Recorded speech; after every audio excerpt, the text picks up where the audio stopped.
नमस्कार दोस्तों और प्रिय विद्यार्थियों, आप सभी का जागृति क्लासेस ऑनलाइन लर्निंग ऐप पे हार्दिक स्वागत है। लास्ट क्लास में हमने अंक गणित की आधारभूत प्रमेय को देखा था। अब हम स्टार्ट करेंगे अगली एक्सरसाइज और वो है एक्सरसाइज हमारी 2.2।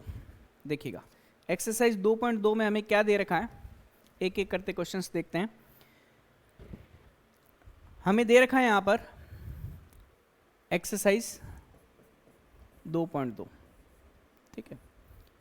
पहला सवाल, निम्नलिखित संख्याओं के अभाज्य गुणनखंडों के रूप में व्यक्त कीजिए। तो पहला सवाल अपने को दे रखा है 468, ठीक है। अब देखिएगा, कक्षा आप 10वीं में है। अगर आपको पेपर में लिखा हुआ है अभाज्य गुणनखंड वृक्ष बनाना है तो भी बनाना है, अगर नहीं लिखा हुआ है तो भी इसे अभाज्य गुणनखंड वृक्ष की सहायता से ही हल करना है, ठीक है। तो इसके लिए हम लिखेंगे क्या, अभाज्य गुणनखंड वृक्ष से, अभाज्य गुणनखंड वृक्ष से 468 है हमारे पास, इसका अभाज्य गुणनखंड वृक्ष बनाएंगे। सबसे पहले हम क्या करेंगे, 2 का भाग देंगे, ठीक है। तो कितना प्राप्त होगा, 2 दूनी 4, 2 तिया 6, 2 चौका 8। अगेन 2 का भाग जाएगा, ठीक है। यहाँ से बचेगा क्या, 1 बचेगा और पीछे बचेगा 17। अब देखिएगा 117 में किसका भाग जाता है, आप देख सकते हैं 7, 1, 8 और 1, 9, मतलब इनका योग जो है वो 3 के पहाड़े में आ रहा है, मतलब 3 का भाग जाएगा। हम क्या करेंगे, यहाँ से 3 का भाग देंगे, यहाँ पे 3 आएगा, यहाँ से अपने पास 3 तिया 9 आएगा और 3 नम 27 आएगा, ठीक है। 39 पुनः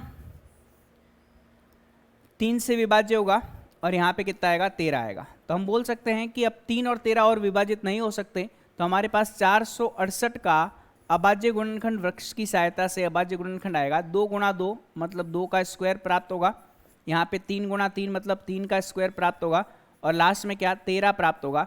तो इस प्रकार से हम इसका अभाज्य गुणनखंड ज्ञात कर सकते हैं, ठीक है जी। नेक्स्ट में हम देखते हैं अगला प्रश्न। अगले प्रश्न में आपको दे रखा है संख्या 945 का, है ना, दूसरा भाग है इसका, 945 है ना, 945 का हम क्या बनाएंगे, अभाज्य गुणनखंड वृक्ष बनाएंगे, ठीक है। अभाज्य गुणनखंड वृक्ष, अभाज्य गुणनखंड वृक्ष, ठीक है। अब देखिएगा, वही काम करेंगे, संख्या 945 को हमें यहाँ पे लिखना है, ठीक है। अब भाग देंगे, सबसे पहले 5 का भाग जा रहा है, क्योंकि 2 का जाएगा नहीं, 3 का जा रहा है, 3 का भी जा रहा है, कोई दिक्कत नहीं, हम 5 का दे देते हैं, कोई इससे फर्क नहीं पड़ता क्योंकि क्रम महत्वपूर्ण नहीं है। यहाँ से हमारे पास कितनी बार जाएगा, 5 एकम 5, पीछे बचेगा 4, 5 गुणा 8 40 और 5 नम यहाँ पर कितना मिलेगा, 45 मिलेगा, ठीक है। अब 9 1 10 और 8 18, मतलब 3 का भाग जाएगा, ठीक है। 3 का भाग जाएगा, कितनी बार जाएगा, 3 छंग 18, 3 तिया 9, 6 और 3 63, 63 में पुनः 3 का भाग जाएगा, कितनी बार जाएगा, 3 दूनी 6, 3 एकम 3, पुनः 3 का भाग जा रहा है और कितनी बार जाएगा, 7 बार जाएगा। अब पुनः इसके और अभाज्य गुणनखंड पॉसिबल नहीं है, तो हम क्या लिख सकते हैं, 945 को हम लिख सकते हैं 5 गुणा 3, 3 3 3 बार आया है, तो 3 की घात 3 इंटू कितना आएगा, 7 आएगा। तो हमारे पास ये अभाज्य गुणनखंड वृक्ष की सहायता से हमने इसके अभाज्य गुणनखंड ज्ञात कर ली। अगला प्रश्न देखते हैं, बहुत आसान है। अगला प्रश्न देखते हैं, यह है 3825, चौथा भाग है ना। तीसरा और पांचवा आपको करना है, मैं चौथा भाग करवाता हूं, ठीक है। चौथा भाग क्या है, 3825, 3825 का क्या, अभाज्य गुणनखंड वृक्ष, अभाज्य गुणनखंड वृक्ष। देखिएगा,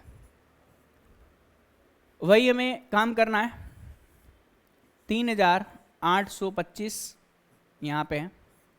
हम भाग देते हैं सबसे पहले किसका, 5 का। 5 का भाग देंगे तो देखिएगा, 5 गुणा 7 55 तो 35, 35 और पीछे 3 बच जाएगा 2, 5 चंग 30 और 5 25, ठीक है। पुनः 5 का भाग जा रहा है, कितनी बार जा रहा है देखते हैं। यहाँ से 5 आएगा, यहाँ से कितना आएगा 5 एकम 5, 1 बचेगा, 5 × 3 = 15 और 5 × 3 = 15। अब 133 है हमारे पास, ठीक है। तो 133 में किसी और संख्या का भाग जा रहा है कि नहीं जा रहा, आप देख सकते हैं यहाँ पर 3 + 3 6 और 1 7 होगा। तो 133 में और संख्याओं का भाग नहीं जा रहा है, तो हम बोल सकते हैं कि इसका जो आंसर होगा वो कितना होगा 3 8 2 5 को हम क्या लिख सकते हैं 5 का स्क्वायर गुणा 133 के बराबर लिख सकते हैं, क्योंकि 133 अपने आप में कौन सी संख्या है, 133 जो है वो अभाज्य संख्या है, तो और भाग नहीं जा रहा है, ठीक है। अब देखिएगा अगला जो प्रश्न है उसको प्रारंभ करने से पहले मैं यहाँ पर आपको एक कॉन्सेप्ट बताता हूँ, एक नियम बताता हूँ। उस नियम की सहायता से हम क्या कर सकते हैं, इस अगले प्रश्न को हल कर सकते हैं। देखिएगा नियम क्या है, वो महत्वपूर्ण है, ठीक है। दो संख्याओं a एवं b हेतु, a एवं b हेतु HCF of a, b into LCM of a, b जो है यह बराबर होता है उन दोनों संख्याओं के गुणनफल के बराबर। ये सबसे महत्वपूर्ण चीज़ है। दो संख्याओं के लसअप और मसअप का गुणनफल उन दोनों संख्याओं के गुणनफल के बराबर होता है, ठीक है। तो मैं यहाँ पे लिख भी देता हूँ, दो संख्याओं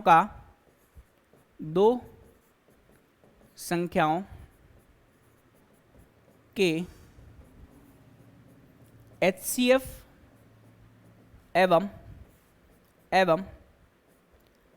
LCM का गुणनफल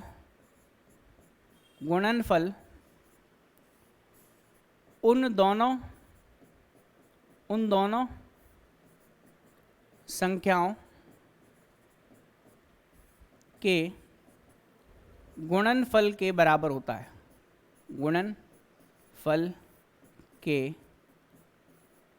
बराबर होता है, ठीक है जी। यह चीज़ हमें ध्यान में रखनी है, ठीक है। इसको हम एक एग्जाम्पल से भी समझ सकते हैं।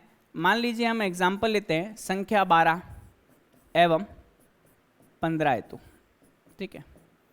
हमें पता है कि 12 के अगर हम अभाज्य गुणनखंड करेंगे तो हमें कितना प्राप्त होगा, 2 का स्क्वायर इंटू कितना 3, और 15 के अभाज्य गुणनखंड ज्ञात करेंगे तो 3 गुणा क्या होगा 5 होगा। लास्ट क्लास में हमने इन संख्याओं का HCF और LCM देखा था, ठीक है। तो HCF जो है 12 और 13 कितना आएगा, 2 इसमें है 2 इसमें नहीं है, नहीं लेना है, 3 दोनों में है तो 3 लेना है और न्यूनतम घात के साथ में लेना है। और नेक्स्ट हम बात करेंगे LCM किसका, 12 और 15 का ना, ये 15 लिखा हुआ है, 12 और 15, ठीक है। इसमें देखिएगा 2 इसमें है 2 इसमें नहीं है लेकिन लेना पड़ेगा, 3 दोनों में है 3 आएगा, 5 दोनों में है 5 आएगा, तो 5 × 3 = 15, 15 × 4 कितना आएगा 60 आएगा। अब हम देख सकते हैं कि अगर इस नियम का हम पालन करें, इस फॉर्मूले की सहायता से हम क्या कर सकते हैं कि HCF ऑफ 12, 15 गुणा LCM ऑफ 12, 15 बराबर क्या आना चाहिए, 12 × 15 के आना चाहिए, ठीक है। तो HCF देखिएगा इसका कितना आया, 3 आया है, और यहाँ पर LCM जो आया है वो 60 आया है, और हम जानते हैं कि 12 गुणा जो 15 होता है वो 180 होता है, तो ये भी आपके पास 60 × 3 180 और ये भी 60 × 3 180, तो दोनों मान आपस में बराबर आ गए। इसका मतलब दो संख्याओं के HCF और LCM का गुणनफल उन संख्याओं के गुणनफल के बराबर होता है। तो सबसे बड़ी बात यह है कि प्रश्न में हमारे पास यहाँ पर ये पहली राशि, ये दूसरी राशि, ये तीसरी राशि और ये चौथी राशि। प्रश्न कैसे बनता है, इन 4 राशियों में से कोई 3 राशियां ज्ञात होगी, एक अज्ञात राशि का मान हमें इस दिए गए संबंध के साथ में ज्ञात करना पड़ेगा, ठीक है। तो हमारी प्रश्नावली का जो दूसरा सवाल है वह इसी पर ही आधारित है कि पूर्णांकों के निम्नलिखित युग्मों का HCF और LCM ज्ञात कीजिए और सत्यापित कीजिए कि HCF × LCM बराबर पूर्णांकों का गुणनफल, ठीक है। सबसे इंपॉर्टेंट चीज है कि ये जो संख्या है यहाँ पर यह क्या होनी चाहिए, पूर्णांक होनी चाहिए, ठीक है। यह सबसे महत्वपूर्ण बात है। चलिए अब हम देखते हैं दूसरे का प्रश्न क्रमांक दूसरे का पहला भाग, ठीक है। हमें क्या बोला गया है, दो संख्याएं दे रखी है, ए बराबर 96 और बी बराबर 404। ए बराबर हम 96 मान लेते हैं और बी बराबर कितना, 404, ठीक है। अब सबसे पहले हम क्या करेंगे, अभाज्य गुणनखंड करेंगे। तो अभाज्य गुणनखंड किससे करेंगे, अभाज्य गुणनखंड वृक्ष से, है ना। अभाज्य गुणनखंड वृक्ष से, है ना। अभाज्य गुणनखंड वृक्ष से हम करेंगे अभाज्य गुणनखंड। सबसे पहले यहाँ पर 96 लिखेंगे, ठीक है। 96 के अभाज्य गुणनखंड करने के लिए 2 से भाग देंगे, कितना प्राप्त होगा, यहाँ पर 2 चौक 8 आएगा और 2 अठे 16। पुनः 2 का भाग जा रहा है, यहाँ पे प्राप्त होगा 2 दूनी 4 और 2 चौक 8। पुनः 2 का भाग जा रहा है तो यहाँ पर कितना आएगा, 12 आएगा। पुनः 2 का भाग जा रहा है, यहाँ पे कितना आएगा, 6 आएगा। पुनः 2 का भाग जा रहा है तो हमें कितना प्राप्त होगा, यहाँ पे 2 आएगा और यहाँ पे कितना आएगा, 3 आएगा, ठीक है। तो इसका मतलब 96 को हम क्या लिख सकते हैं, 96 को हम लिख सकते हैं बराबर 2 गुणा 2 गुणा 2 गुणा 2, तो कितना आया, 2 की घात 5 आया, ठीक है। इनटू में कितना आएगा, 3 आएगा। ये अपने पास 96 के अभाज्य गुणनखंड प्राप्त हो गए। वैसे ही 404 के निकालेंगे तो 404 में देखिएगा, सबसे पहले 2 का भाग देंगे, कितना आएगा, 202 आएगा। पुनः 2 का भाग देंगे, कितना आएगा हमारे पास, 2 का भाग देंगे तो हमें प्राप्त होगा 101 के बराबर। 101 में और भाग जाता नहीं है, 404 बराबर आएगा अपने पास 2 का स्क्वायर इंटू कितना, 101 के बराबर। क्लियर है भाई सभी को, है ना। अब हम क्या करेंगे, इनका HCF और LCM निकालेंगे। तो HCF ऑफ कितना, 96 कॉमा 404, ठीक है। थोड़ा गौर से देखिएगा, इसमें 2 है, इसमें 2 है, तो 2 तो आएगा, लेकिन न्यूनतम घात के साथ आएगा। न्यूनतम घात कितनी है भाई, न्यूनतम घात 5 है कि 2 है, तो न्यूनतम घात 2 है, तो यहाँ पर हम क्या लिखेंगे, 2 लिखेंगे। इसमें 3 है, इसमें 3 नहीं, इसमें 101 है, इसमें 101 नहीं है, तो हमें केवल क्या प्राप्त होगा, 2 का स्क्वायर मतलब 4, ठीक है। 4 जो है इन दोनों संख्याओं का HCF है। अब हम LCM की बात करेंगे, LCM आएगा 96 404, ठीक है। अब देखिएगा 2 की घात 5 है, 2 की घात 2 है, तो 2 की घात क्या आएगा, 5 आएगा, ठीक है, इनटू 3 इसमें है, उसमें नहीं है, लेकिन 3 लेना पड़ेगा और 101 भी लेना पड़ेगा, क्योंकि अभाज्य गुणनखंड LCM में अधिकतम घात के साथ में आते हैं और जो उभयनिष्ठ नहीं है उन्हें भी हमें क्या करना पड़ता है, लेना पड़ता है, ठीक है जी। तब हम एक काम करेंगे, यहाँ से हमें प्राप्त क्या होगा, 2 की घात 5 इंटू 3, इसका मान तो हमें 96 के बराबर है ही, इंटू किसके बराबर, 101 के बराबर। बात समझ में आ रही है, किसके बराबर, 101 के बराबर। ये बात क्लियर हो गई भाई सभी को, है ना। 101 यहाँ पे आएगा और साथ ही साथ में अपने पास 3 की घात कितनी आएगी भाई, 1 के बराबर प्राप्त होगी, ठीक है। अब एक काम करते हैं, इनका गुणनफल ज्ञात करते हैं। तो गुणनफल कितना आएगा यहाँ पर, अगर मैं 96 की गुणा 1 से करूँगा तो 96 आएगा, ऐसे लगी यहाँ पर 9, ठीक है। ये आपको 96 गुणा 0 मिलेगा, 9 ही आएगा, ठीक है। और 96 की गुणा 1 से करेंगे तो अपने को क्या प्राप्त होगा, 96 प्राप्त होगा। तो 9696 अपने पास इसका जो मान है, LCM का जो मान है वो 9696 के बराबर आ गया है, ठीक है। अब हम एक काम करेंगे, इस फॉर्मूले का प्रयोग करेंगे, वो जो फॉर्मूला हमने देखा था उस फॉर्मूले का प्रयोग करेंगे। क्या, HCF किसका, 96 comma 404 into LCM of 96 comma 404, है ना। इसका मान ज्ञात करेंगे। यह अपने पास किसके बराबर है, 4 गुणा 9696 के बराबर है। गुणा करेंगे, 6 चौक 24, ऐसे लगी 2, 6 चौक यहाँ पे 9 चौक 36 37 38, ऐसे लगी कितना 3, 6 चौक 24 25 26 27, ऐसे लगी 2, 9 चौक 36 37 38। तो अपने को प्राप्त हुआ 38,784, ठीक है। अब दोनों संख्याओं का गुणनफल करते हैं। संख्या है कौन सी भाई? संख्या है हमारे पास 96 इंटू 404, है ना। 96 इंटू 404 का अगर हम गुणनफल करेंगे तो देखिएगा क्या प्राप्त होगा। इसे हम क्या लिख सकते हैं? इसे हम लिख सकते हैं 96 इंटू कितना, 96 इंटू 101 इंटू कितना लिख सकते हैं, 4 लिख सकते हैं। 96 इंटू 101 का जो मान है वो हमें प्राप्त है कितना, 9696, और इंटू 4, तो यह बराबर किसके आ जाएगा, 38,784 के बराबर आ जाएगा, जो कि हमें इन दोनों संख्याओं के HCF और LCM का गुणनफल दे रखा है। इसलिए हम बोल सकते हैं क्या, अतः हम बोल सकते हैं HCF ऑफ 96, 404 जो बराबर है वह किसके बराबर है, 96 इंटू 404 के बराबर है, ठीक है। और यहाँ पर क्या LCM भी लेना पड़ेगा हमें, है ना। क्या लेना पड़ेगा यहाँ पे LCM ऑफ क्या, 96 इंटू 404, ये बराबर किसके आएगा, 96 इंटू 404 के बराबर, ठीक है। यही चीज़ हमें क्या करनी थी, सिद्ध करनी थी, और ये चीज़ हम सिद्ध कर चुके हैं। तो यहाँ तक मेरे हिसाब से आपको कोई दिक्कत नहीं होगी। अगला प्रश्न देखते हैं। अगले प्रश्न में इसका हम तीसरा भाग देखते हैं, 90 और 144, है ना। तीसरा भाग, दूसरा आपको करना है तीसरा भाग, 90 और 144 का अभाज्य गुणनखंड वृक्ष का अभाज्य गुणनखंड वृक्ष, ठीक है।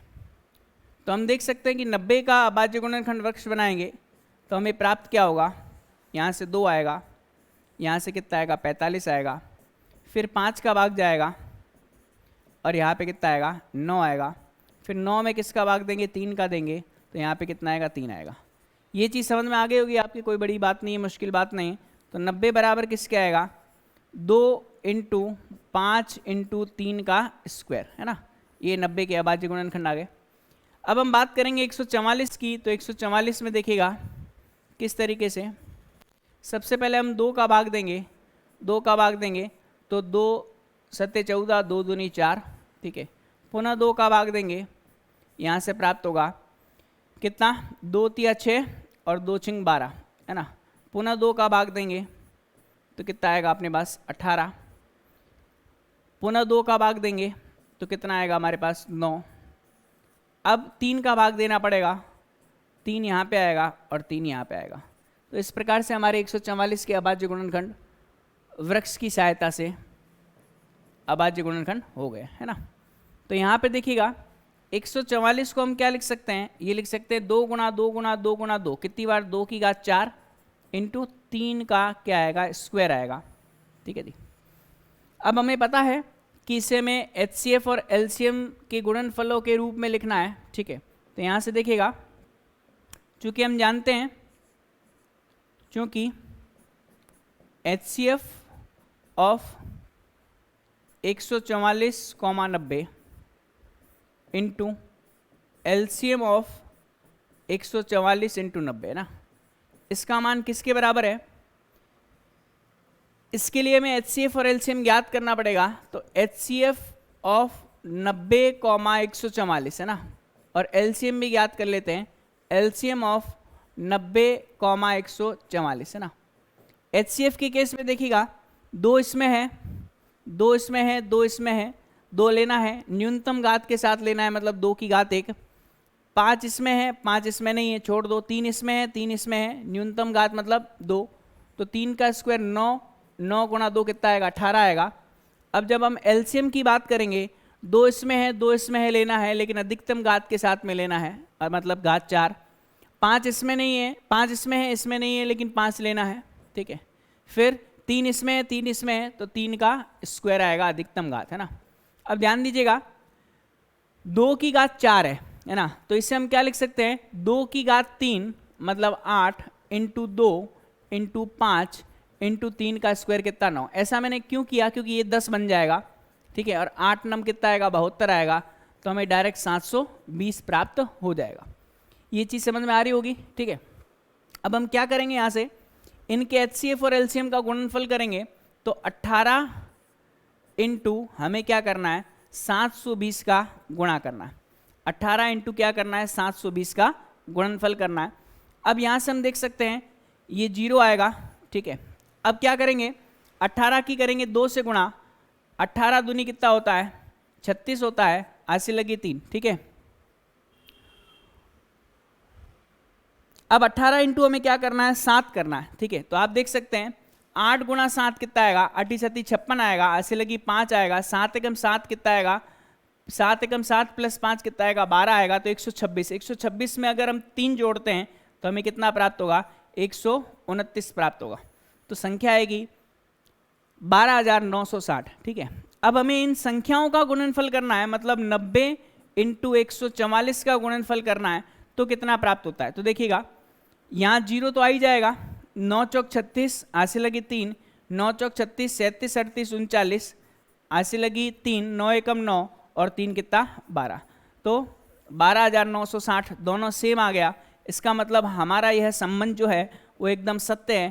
तो हम बोल सकते हैं, क्या बोल सकते हैं, HCF of 144,90 into LCM of 144,90 यह बराबर किसके हैं 144 इंटू 90 के, क्योंकि यहाँ पे भी हमारे पास ये मान प्राप्त हो रहा है और यहाँ पे भी हमारे पास 12,960 प्राप्त हो रहा है। ये ऐसे दो गया हैंड्स प्रूफ, ठीक है जी। तो मेरे हिसाब से इसमें कोई दिक्कत वाली बात नहीं है, जो मैंने आपको नियम बताया उसी नियम से ही इसको क्या करवाया हल करवाया, ठीक है जी। अब देखिएगा, अब आपका जो तीसरा प्रश्न है उस तीसरे प्रश्न में ये बोला गया है कि दी गई संख्याओं का अभाज्य गुणनखंड विधि द्वारा HCF और LCM जो है वो हमें ज्ञात करना है। 3 संख्याएं हमें दे रखी है, तो तीसरे का पहला भाग देख लेते हैं, 12, 15 और 21, ठीक है। तीसरे का पहला भाग, ये एक्सरसाइज हमारी 2.2 चल रही है, तो तीसरे का पहला भाग, तीसरे का पहला भाग, ठीक है। हमें क्या बोला गया है 12, 15 और 21 है ना, 12, 15 और 21, इसका हमें क्या ज्ञात करना है HCF और LCM ज्ञात करना है, ठीक है। और किस विधि से ज्ञात करना है, हमें ज्ञात करना है अभाज्य गुणनखंड विधि द्वारा, ठीक है। तो सबसे पहले हम क्या करेंगे, यहाँ पे अभाज्य गुणनखंड वृक्ष बनाएंगे ना, अभाज्य गुणनखंड वृक्ष, अभाज्य गुणनखंड वृक्ष बनाएंगे। तो सबसे पहले 12 का बनाएंगे, तो हमें क्या प्राप्त होगा 12, यहाँ से कितना आएगा अपने पास 2 और ये प्राप्त होगा 6, पुनः 2 से भाग देंगे तो ये प्राप्त होगा कितना 3, ठीक है जी। तो हमारे पास आएगा 12 बराबर 2 का स्क्वायर इंटू क्या 3, ये 12 के अभाज्य गुणनखंड हो गए। फिर हम बात करेंगे 15 की, है ना। 15 में 3 का भाग देंगे और यहाँ पे क्या आ जाएगा 5 आ जाएगा, तो 15 को हम सीधा ही 3 गुणा 5 लिख देंगे, क्योंकि 2 ही यहाँ पर अभाज्य गुणनखंड आ रहे हैं। फिर हम बात करेंगे 21 की, ना। 21 में सबसे पहले हम 3 का भाग देंगे, ये 3 आएगा और यहाँ पे बचेगा कितना 7, तो 21 का जो मान है वो 3 गुणा 7 आएगा, क्योंकि 7 के और टुकड़े नहीं हो सकते। अब हमें क्या करना है, इनका HCF और LCM निकालना है। तो सिंपल सी बात है, सबसे पहले लिखेंगे HCF क्या 12, 15 और 21, है ना, और यहाँ पे लिखेंगे LCM 12, 15 और 21, ठीक है। अब देखिएगा उभयनिष्ठ गुणनखंड कौन कौन से, देखिएगा 2 इसमें है, 2 इन दोनों में नहीं, तो 2 तो नहीं आएगा HCF में, है ना। 3 इसमें है, 3 इसमें भी है, 3 इसमें भी है, तो 3 जो है वह उभयनिष्ठ आ रहा है, ठीक है। तो 3 आएगा, लेकिन घात 1 के साथ आएगा। और देखिए और कोई यहाँ पर पॉसिबल है क्या, नहीं है, इसका मतलब इसका जो HCF है वो 3 निकल चुका है। अब हम LCM की बात करेंगे, तो पहले उभयनिष्ठ गुणनखंड 3 घात 1 के साथ में आएगा, क्योंकि न्यूनतम और अधिकतम घात इसकी एक ही है 3 की। यहाँ पर 2 आएगा स्क्वायर के साथ में, 5 आएगा और कितना आएगा 7 आएगा, ठीक है।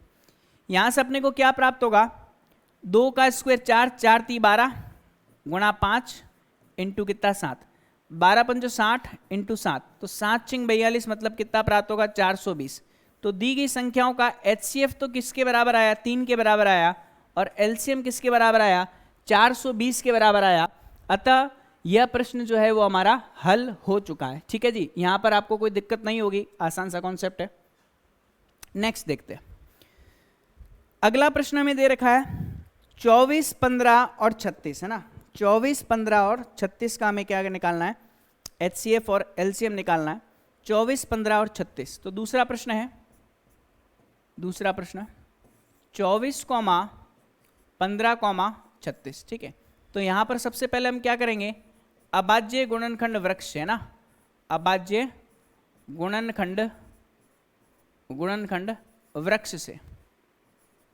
ठीक है जी, क्या करेंगे 24 के अभाज्य गुणनखंड करेंगे, 24 2 से भाग देंगे, यहाँ पे कितना आएगा 12 आएगा, पुनः 2 से भाग देंगे, यहाँ पे कितना आएगा 6 आएगा, पुनः 2 से भाग देंगे, यहाँ पे कितना प्राप्त होगा 3 प्राप्त होगा। ठीक है, चीज़ें बहुत आसान है, एक बार समझ में आ गई तो सभी में वही हमें नियम लागू करना है।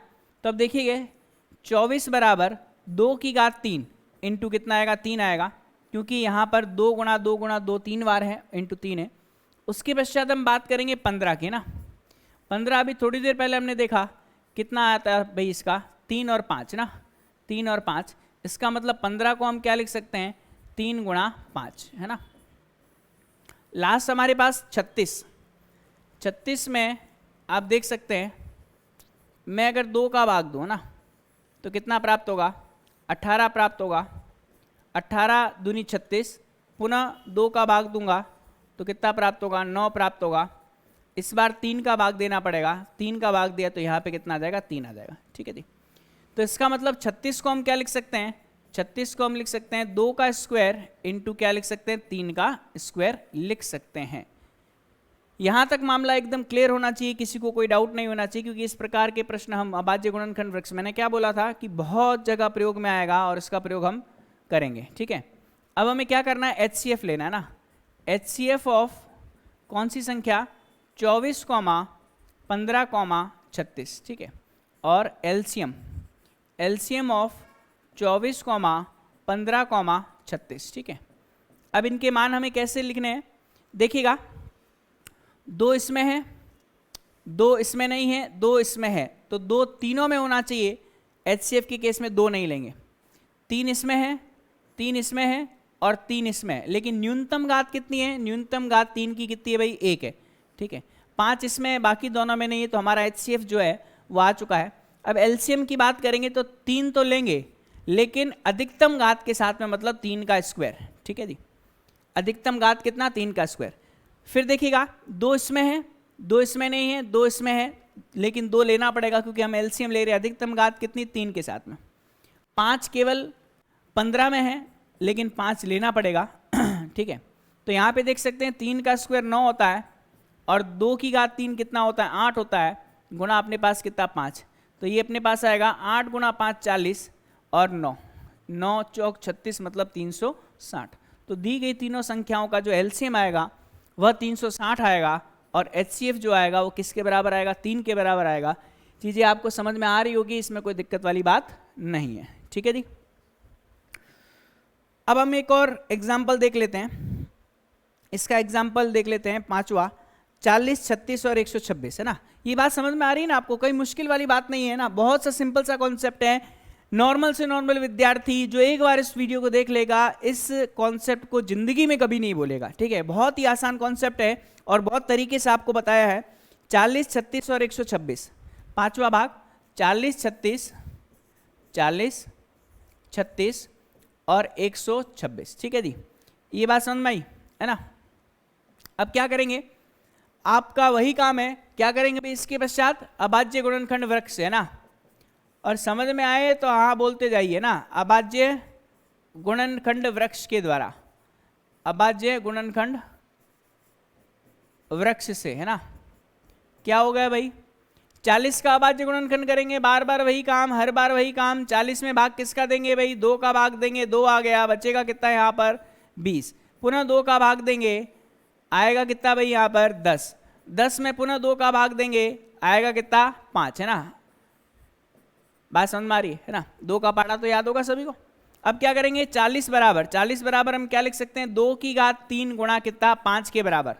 यहां तक कोई दिक्कत वाली बात नहीं है ना। अब हम बात करेंगे 36 की, ठीक है। तो 36 में पुनः अभी थोड़ी देर पहले भी हमने देखा था, यहाँ पे 2 आएगा, 36 18 यहाँ बचेगा, पुनः 2 का भाग देंगे, यहाँ पे 9 बचेगा। अब 2 का भाग नहीं जाएगा, किसका जाएगा भाई, 3 का जाएगा। यहाँ पे आपके पास 3 बचेगा। बात समझ में, 3 के और टुकड़े हो नहीं सकते, इसलिए मैंने और टुकड़े किए भी नहीं है। 36 बराबर आएगा 2 का स्क्वायर इंटू कितना 3 का स्क्वायर। 2 2 बार आया है, 3 भी 2 बार आया है, तो 2 का स्क्वायर इंटू 3 का स्क्वायर। अब बात करते हैं 126 की, थोड़ा बड़ा है लेकिन ज़्यादा मुश्किल नहीं है ना। सबसे पहले 2 का भाग देंगे ना, 2 का भाग देंगे तो कितना आएगा, यहाँ से 2 चिंग 12 और यहाँ से प्राप्त होगा 2 तिया 6, 6 और 3 9, 2 का जाएगा नहीं 3 का जाएगा ना। कितनी बार, 3 दूनी 6, 3 एकम 3, पुनः 3 का जाएगा, 3 आएगा और यहाँ पे कितना आएगा भाई 7 आएगा। ठीक है जी। अब हम क्या करेंगे, 126 को है ना, 126 को हम क्या लिख सकते हैं, 2 गुणा 3 का स्क्वायर गुणा किसके 7 के गुणनफल के बराबर। यहाँ तक क्लियर हो गया भाई। अभाज्य गुणनखंड का आते ही सारी चीजें अब हमारे हाथ में है। कैसे हाथ में है देखिएगा, थोड़ा सा गौर कीजिएगा। हमें HCF और LCM ज्ञात करना है, तो हम यहाँ पे लिखेंगे HCF ऑफ 40, 36, 126, ठीक है। और यहाँ से लिखेंगे LCM किसका, 40, 36, 126 है ना, 3 संख्याओं का। अब HCF के केस में ध्यान देना, 2 इसमें है, 2 इसमें भी है, 2 इसमें भी है ना, लेकिन न्यूनतम घात किसकी है, 2 की घात 1 है। ठीक है जी। 3 इसमें नहीं है, 3 इसमें है, 3 इसमें है तो कोई दिक्कत नहीं है, एक जगह नहीं होगा तो HCF में तो लेना ही नहीं है। 5 इसमें है, 5 इसमें नहीं है तो 5 को छोड़ो, 7 इसमें है, बाकी दोनों में नहीं है तो 7 भी छोड़ो। तो हमारा जो आंसर आएगा वो HCF का वो क्या आएगा भाई, 2 आएगा। ठीक है। 2 के अलावा यहाँ पर कोई ऐसा है ही नहीं जो हमें यहाँ पर HCF के रूप में प्राप्त हो सके। ठीक है, चलो भाई HCF आ गया। अब LCM की बात करेंगे तो 2 तो लेंगे ही है ना, 2 लेंगे अधिकतम घात के साथ में, तो चेक करो अधिकतम घात 2 की कितनी आ रही है, 3 आ रही है। 3 लेंगे, 3 अधिकतम घात कितनी दे रहा है, यहाँ भी स्क्वायर है, यहाँ भी स्क्वायर है, तो 3 का स्क्वायर आएगा। 5 लेंगे तो 5 की अधिकतम घात कितनी आ रही भाई, 1 ही आ रही, तो 1 लेंगे। फिर क्या आएगा, 7 आएगा, तो 7 हमें लेना है। तो LCM के केस में मैं बार बार बता चुका हूँ, उभयनिष्ठ तो लेने ही है, लेकिन वो भी लेने हैं जो उभयनिष्ठ नहीं है और किसके साथ, अधिकतम घात के साथ में लेने हैं। ठीक है। अब देखिएगा, इसे अगर हमें हल करना है तो एक काम करते हैं, 2 की घात 3 कितना 8 आएगा, 3 का स्क्वायर कितना 9 आएगा, यहाँ पर 5 आएगा और यहाँ पर 7 आएगा। 8 की 5 से गुणा करते हैं 40 और 9 सत्ते कितना आएगा 63 आएगा। ठीक है, गुणा करते हैं, यहाँ पे 0 प्राप्त होगा, मतलब 0 40 वाला जो 0 है वो आएगा। 4 × 12 80 लगी 1, 6 × 4 24 1 25, तो अपना आंसर आएगा 25 20 के बराबर, जो दी गई संख्याओं 40 36 और 126 का LCM है। अरे बात समझ में आ रही कि नहीं आई, बहुत आसान सा काम है, ज़्यादा मुश्किल कोई बात नहीं है। ठीक है जी, यहाँ तक आपको क्लियर हो गया। अब इसमें जो है वो 2 प्रश्न जो हैं वो बच जाते हैं, वो भाषा वाले प्रश्न हैं। उस भाषा वाले प्रश्नों को हम नेक्स्ट क्लास में करेंगे। साथ ही साथ नेक्स्ट क्लास बहुत इंपॉर्टेंट है, क्योंकि हर बार इसमें से एक प्रश्न आता है, वो आता है संख्याओं का अपरिमेयता का प्रमाण, अर्थात √2, √3, √5 सिद्ध कीजिए कि यह अपरिमेय संख्या है। हर बार 3 नंबर का प्रत्यक्ष अप्रत्यक्ष रूप से कैसे भी पूछा जाए, आपको यह प्रश्न पूछा जाता है। तो आज की क्लास यहीं तक है। ठीक है, और आप ज़्यादा से ज़्यादा अपने मित्रों को इस क्लास के बारे में शेयर कीजिए। ठीक है, क्योंकि आपको कंप्लीट सिलेबस 10th बोर्ड का यहाँ पर आपको तीनों सब्जेक्ट का करवाया जाएगा, ना कि 10th बोर्ड का। प्रत्येक क्लास का आपको यहाँ पर सिलेबस कंप्लीट करवाया जाएगा। तो आप घर पे बैठ कर के सुरक्षित रहिए और अपनी पढ़ाई को इस जागृति क्लासेस लर्निंग ऐप के द्वारा सुचारू रूप से जारी रखें। आज के लिए इतना ही, धन्यवाद।